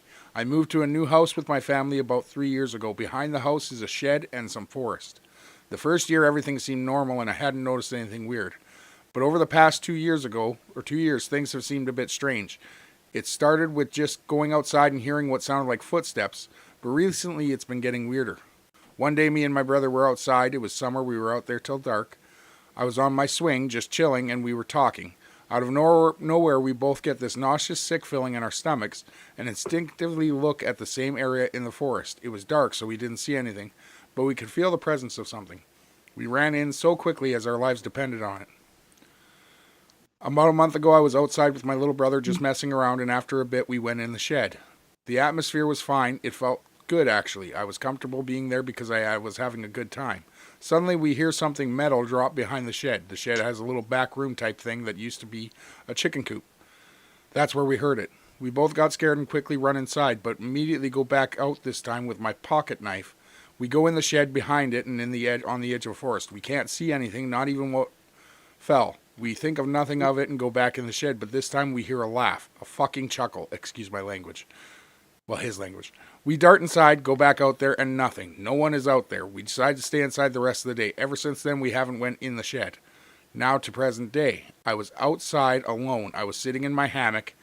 It's like right next to the shed, listening to music. I took my AirPods out for a second. I thought I heard my stepmom calling for me. And I hear what sounds like something plastic being dropped over and over again. I start to get up to check it out, and as soon as I get up, the sound stops. I look around and don't see anything. It's really been freaking me out lately. Does anyone have any ideas of what it might be? Please ignore any typos or misspelling. I'm really bad at typing. And man, this thing's evil. this sounds like a young guy. And just so you know, young man, friend, everything was spelled absolutely correctly, so don't feel bad. You did good. Yeah, I agree, Robert. A mimic. Mimics are sometimes the fae. That was the first thing that I picked up. And the fae can get really... Territorial. Yeah, thank you. Territorial, nasty, and vicious. Especially when they like to play games. Now, Oh, yeah. the other thing is that I completely agree with Rosella. Evil. I mean, it can be. You can have a fae that is like evil. You know, in my book, this is what I wrote about too: the mimicking. Yeah. Remember? And I really, I'm not like a huge fae, like really believer, except for like I'm Ireland. I've experienced them. Stuff like they live in certain places, I guess. But I have seen something of like, this is not your territory, get out, and that's fine. So if I feel it, yeah. But I mean, I'd say it's rare, to me. I've gone a lot of places, and to me, it just feels like it's still a rare kind of thing. But I believe that in forests and stuff like that too, and he's young, and the mimicking, it just feels like it could be something. They start out little and then it gets bigger and bigger and bigger, and they do Progressive. more and more. Yeah. So it sounds like the start of that to me is what Yep, I agree. I feel like, before I thought the other stuff. I just thought like, the start of the evil spirit, the wannabes that we were talking about, the parasitical wannabes, they're bad. Yeah. No, I can say I actually have quite a bit of experience with Fae. Well, maybe They, it's not that. I Mhm. think it. I think different people are drawn to different things, and different people Yep. have different abilities with different things. You know what I mean? Like Yeah. I don't see Mhm. angels like the way that you guys do. Like I've never had Mhm. that experience. But when it comes to Fae, they like love my backyard. They love my fucking house. Okay? Yeah. And they Wow. are Even I know that everywhere. just looking at pictures. Mhm. I can feel it. And I can feel them. They I like feel like you they're guys. territorial. Yeah. Like Yeah, they can be Mhm. very much And so. like my I daughter, when yeah. she was little, when we lived here, when she was little, she used to go outside and would just talk to things. And I'd Yep. be like, Mm. "What are you doing?" And she's like, "I'm talking to the fairies," you know, like that kind of stuff. Right And on. Cole, Cole has some fun experiences with them in our house as well. Screw those Uh, guys. he's not very happy Ooh. with that. Um, so You got wood nymphs. I just got told you got wood nymphs that like you guys. Cole Hmm. pissed off a fae, Hang on, let's see and if I can get a tape Oh measure. man. he woke up that next morning after pissing off said fae, and his face was cut to shit. Okay, Oh, like somebody wow. had taken like fingernails and just scratched all over his face. Like Oh, he that's had not acceptable. Holy like shit. all kinds of scratch marks and all kinds of little cuts all over the place. And he's like, "What the hell?" I was like, "I told you not to piss him off. This is what happens." No, you never are supposed to piss them off. So- I mean, like here in Ohio, I will say I've had like this is weird because I did this house like inches this tall. woman had like a thing with her dogs, and it was very like just crazy experience, like a reading where all of her dead pets came, and I mean all of them, and they felt like she felt them rubbing against her legs, like when I was like, "Hey, this is your cat." And right before I said it was going to rub against her leg, she started like freaking out because it started to kind of do it. It was a very crazy, like 3 hour. Every dead pet shows up, and she felt them all, and it was really crazy interactive. And then all of a sudden, I walked to her backyard because she was showing me around. They had just built this house, and I said, "I'm sorry, but you have a fairy that's living in your shed, and she says that you got a black widow. You need to take care of that." And the fairy was very thankful, saying, "Thank you for letting me live here," and all that. And that was like at a very kind of like it was a very tight suburban like area. I mean, the house was really packed in Yep. together near outside of Kentucky, like Cincinnati area, that Covington area. So kind of crazy. But then the other ones, like I said, this one girl brought me to the school, and it was just land. And I was afraid to get out of the car. I felt it when we drove up, and they were like telling me all day because I was exhausted from investigating this house all day. I was writing a book about, and I'm like, gosh, I just want to go home. It was like 10 o'clock at night, and I was staying at their house. So I was at their mercy, and they brought me onto this property, and I did not want to get out of the car. I felt like, you get the hell out of here, like, because they knew, I could feel them kind of thing. The energy was really intense, and it was like to scare you purposely away because it was their land. And then I saw this Indian kind of like ancestorish feeling on this other side of that land of this creek, and he just had this big kind of like I can't remember, like staff kind of thing in a way, almost like, but it was wooden, and he was just like banging it like Medicine man. get. It was no, really we so. I have got Medicine thought, man. hold on. so in our neck of the woods, That's a and I medicine think it's probably because we're right on the edge of like ridiculous amounts of forest land. Yeah. Like Right. we're right at the base of the North Cascades, Well, and this is like And you've got Sasquatch too. yeah, it's like super unexplored area up here. Um, Okay. but Oh, I just heard you're protected by Sasquatch. Holy crap! there are what Yeah, I I think Cole call said that, right? like the phase, like there's good phase and there's bad phase. Okay. Yes. And Mm. Feeling and unfeeling. there are a couple of places around here where you just do not go. Like that is Yeah. not a place to go. That's what it felt like about that land. Yeah. You remember Mhm. what was that?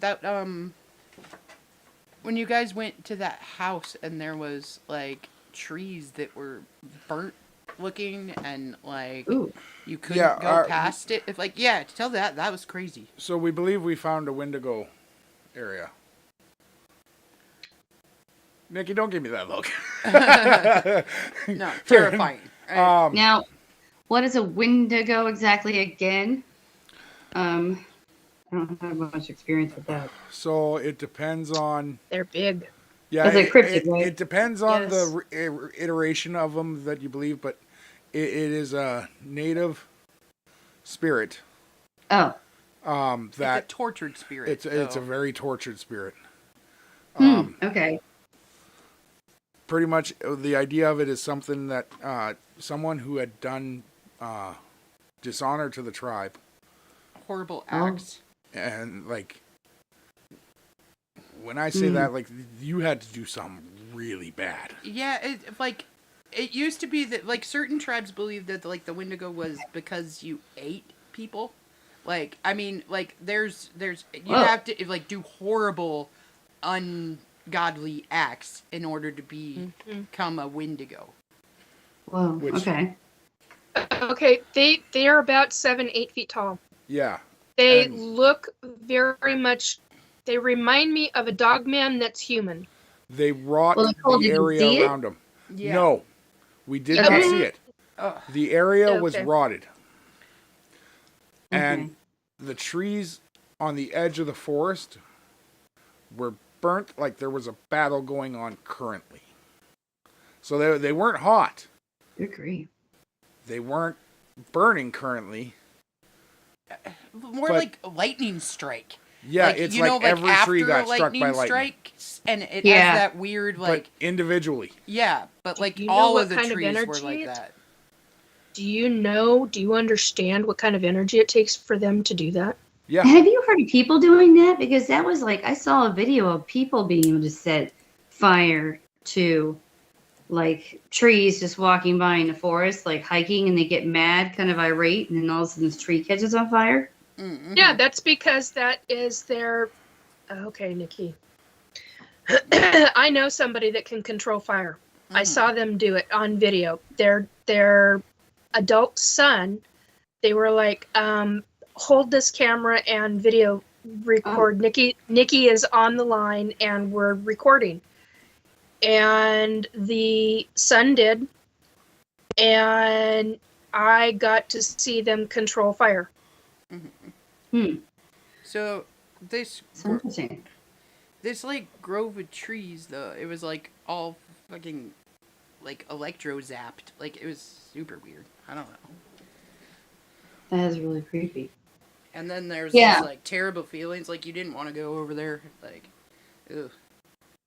Well, yeah, when I saw that Indian kind of guy, people had told me after, like in that town, because it was really small, farm town, like Lincoln, you're gone, kind of thing through it. But they were telling me that a lot of people have seen that entity that I saw, and it was like a dark entity pretending to be something that it wasn't. Mm-hmm. So I never really knew about it. I just knew it was like, I'm not meant to be here. Kind of like get out. Like you're kind of describing, Kayla, was like, don't go to these places. And unfortunately, they built a school right on the land, so they were really ticked off. So Well, and it's interesting. that's the thing with this place. Everyone else was kind of trying to check it out. But this was the first time I had an actual native moment, I guess I'd call it. Mm-hmm. Where I felt something deep inside me and almost an ancestral voice saying, stop, you cannot go there. And it was at the tree line. Yeah, Can I that ask makes when sense. this happened? Sorry? Oh, sorry. When did this happen? Like time frame. 2019. Okay, so was Kayla's aunt gone then? No, she No. was still alive. Okay, because she's a major protector of yours. Yeah, no, so. this would have been one of my ancestors. Like this. Oh, okay. Well, Cole, you're Canadian, correct? Some days depends on what Trudeau's doing that day, but yes. So you're indigenous, correct? Yes. Okay, so That would be, they'd be protecting you. you've got a. Why am I seeing? How do I don't even know how to explain what I'm seeing. I'm seeing a.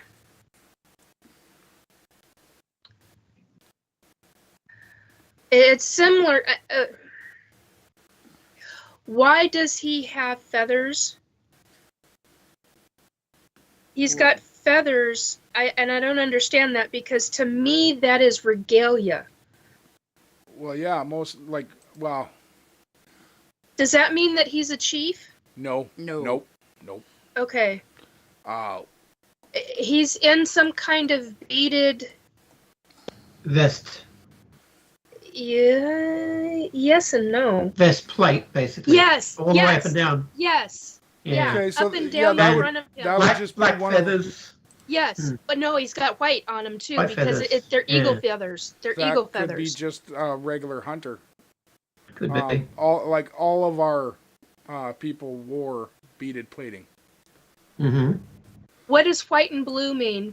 Because I'm seeing white beads with blue beads with like red. It's like a form of red, but it's not. It's not pink, but it's red. There's something in the meaning with the white, the blue, and the blue reminds me of turquoise. It's not. I don't think it is turquoise, but that's what it reminds me of. And it's leather skin. It's leather skin underneath it, but it's. Porcupine. Not sure.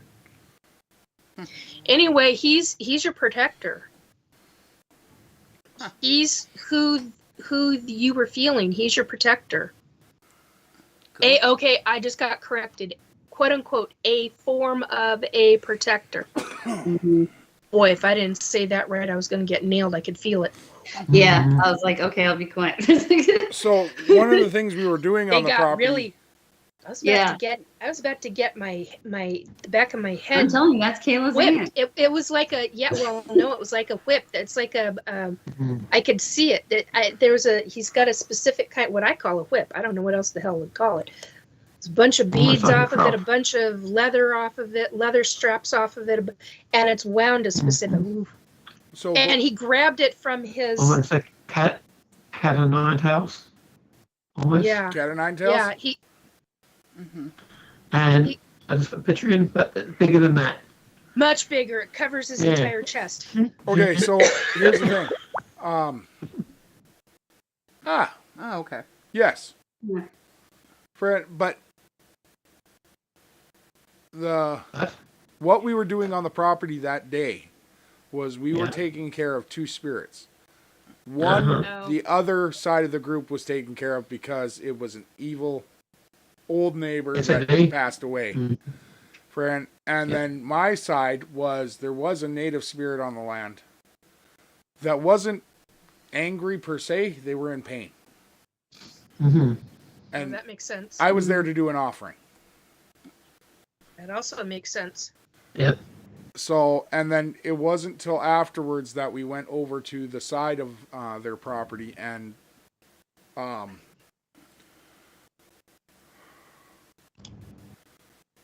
do I put this that Nikki would get a clear picture? Okay. Hey, he's from the 1700s. This guy, he's from the mid 1700s to early 1800s, like up to 1809, 1810, but 17.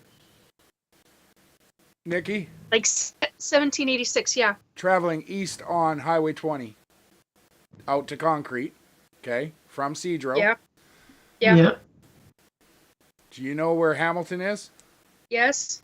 Okay, just before that, maybe 1 or 6 miles, let's just say that way. friend. Okay, hang on a second. So in between Okay. Hamilton and Lyman, the hills above on the opposite side of the road from the river. So not on the river Wait side. a minute. Wait. Not on the side that you're driving on, but on the opposite side? So if you're driving east, it's on the opposite side. So it's off to my right. That Away from entire the set river. of hills Yeah. where Northern State starts and then comes up to concrete, Yeah. it has nothing to do with Northern State. No, I know. It's I know. those hills. But those hills, that's the area, and it's quite a big area that is protected. That's also the land that, The Upper Skagit tribe used to own. yeah. Yes. That's also the land that part of it burned and part of it stayed okay. Yes. Untouched. Correct? Yeah, Okay. every 5 years so far. Yeah. Well, yeah, I was up there 2 years ago, and that's what I remember. I was so Yeah. appalled by the amount of fire damage in those mountains, and then there was a huge section that was completely untouched, and Well, that's the only reason why I registered where exactly you're talking about. that's farther. The fire was farther up near Baker Lake. Mm. Oh yeah, you're right. Sorry. So, well, But the and same two, little but foothills. Like, 2 years ago, right above Hamilton was also on, or not Hamilton, Lyman was also on fire. But that one was small and they contained it real quick. Like, it was Okay, only so a I day. gotta come back. Hang on a second. I gotta come back down the photographic memory, folks. Sorry, it's gonna take me a second here. Yeah, I've just done Google Earth. Okay, so do you know? Okay, I got it. Like, got it. I don't want to give these people's property up. That's the thing. But do you No. know where the? no, yeah. Yeah. Do you know where the fire department is there in Hamilton? Oh God, yes. So look towards the hills that way, but not off that road.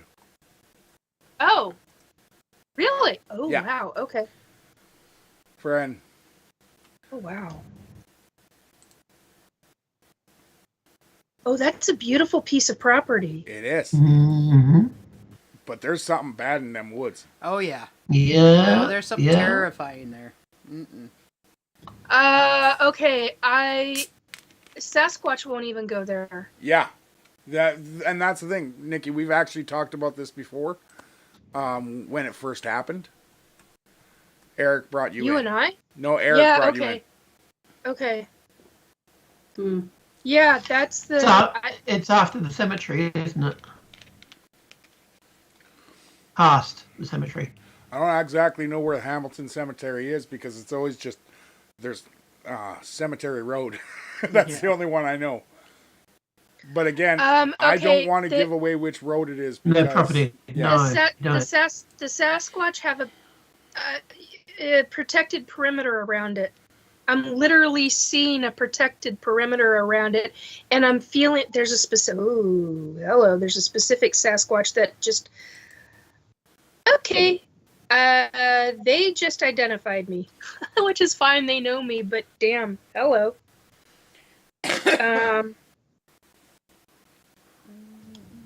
Yeah, they've got to protect, and it's the perimeter around that area.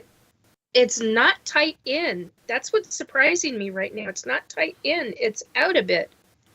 Why? I don't understand that. Why would they allow a buffer between their perimeter and the area that is the cause? I don't understand that. Ooh, they don't want even rabbits going in there. What Well, the heck? No, that's what I'm That- saying. well, It's very. Yeah. If you look at what Wendigo do, that would make sense. I mean, it's like when they say, like, when you don't hear nature sounds, they know Owls. nature knows before we do. Rabbit. Wow, Mhm. rabbits and owls. They're like no go. It's a no go zone. But so just so we don't get like a negative encompassing on the show, do you guys want to know something funny about Wendigos? Okay. So the first time I ever talked Okay, about I'm a gone. Wendigo on this show, friend, and Robert, I hadn't met you yet, but Wow. I fucked up 3 times while talking about it, Yeah. and it was with Michael Hall, David, Scott, and Eric, and a few other guys, and I kept calling them Wendigos. So there's a difference between Wendigos and Windigos. So Yeah, he's like, the Windingo, and then he was like, wait, no, Windug, damn it. Friend. So that has been our new thing between a few of us. The Windingo took my baby. Oh yeah. Oh my God, the Wendigo. That's funny. Oh. Friend. I'd still prefer to know where to go instead of when to go. Yeah, right? Yeah. Friend. All right, guys, we got about 5 minutes left. So, Rosella, how can people find your books? Oh, okay. So The Haunting at 2095, you can find that at Amazon. So on Amazon and Books A Million and BarnesandNoble.com, and in independent stores, if you order it, it's up to them to carry it. But it is distributed worldwide and in Australia, Robert. So United Kingdom is and that kind of thing too. So, yeah. And then I do have my haunted travel blog, and then that is free, and you can find that online, just like experiences that my clients have been kind enough basically to let me share, and my own experiences as well. And you kind of can see me learn throughout the last 5 years, but that is my hauntedtravelblog.blogspot.com. So, and then you can find me on Facebook too, and that would be under Rosella C. Rowell. And if you're interested in my readings page, that is Readings by Rosella on TikTok and Facebook. So, Robert, take that out of the chat. Ooh, what is that? Oh. The ones on YouTube can't see this. Can't see that. Yeah. Friend. Okay. All right. Nikki, Yes, dear. your show. My show is Restore Belief with Nikki on YouTube. It's the only one that calls up when you write that in. I can be found there. I can be emailed at restorebelief2022@gmail.com. And I can also be found on Facebook, facebook.com/Nikki, Nikki, period, Jacobs, Jacobs, period, 376. And that will link you into my psychic page as well, my Facebook psychic page. I am on Reddit and a couple of others recently, but I'm not doing anything with them yet. So I've got folks going, come on, hurry up. We want to see more. Yeah, exactly. That's exactly what I'm getting.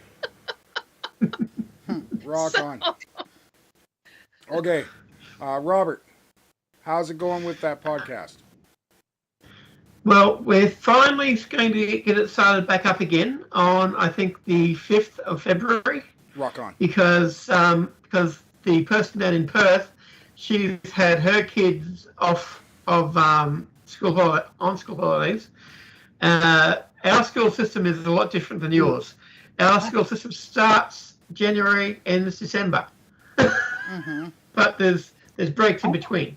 Really? So it's an actual school year. It's not half a year, then half a year. You guys have a summer? Yeah. Yeah, we're in it right now. Yeah, it's happening right now, so it makes sense that their main break is in December, it's January. In summer. Yeah, Yeah. Wow.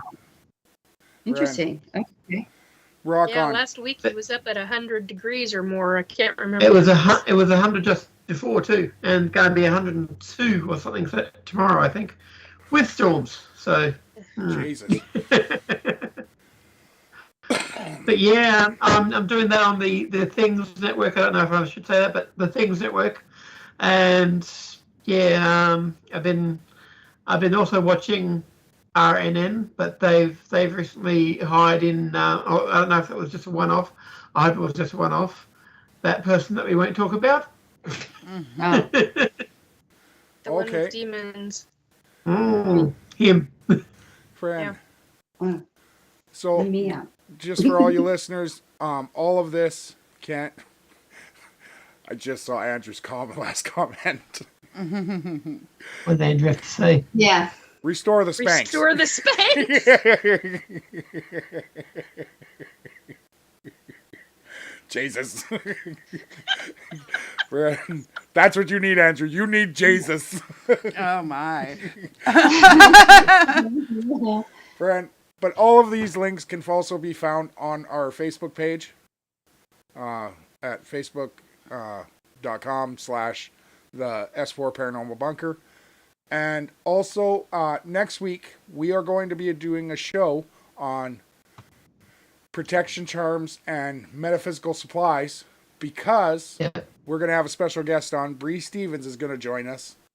She is the owner of Witches Cove LLC in Shelton, Washington.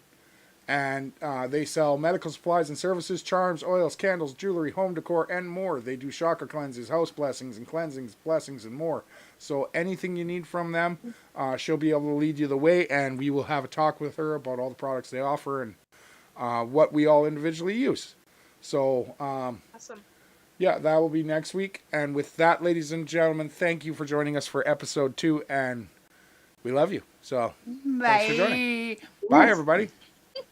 Bye. Friend. Tune in next time. Same. Oh no. Same bat channel, same bat station. Good night, everybody. Finish this.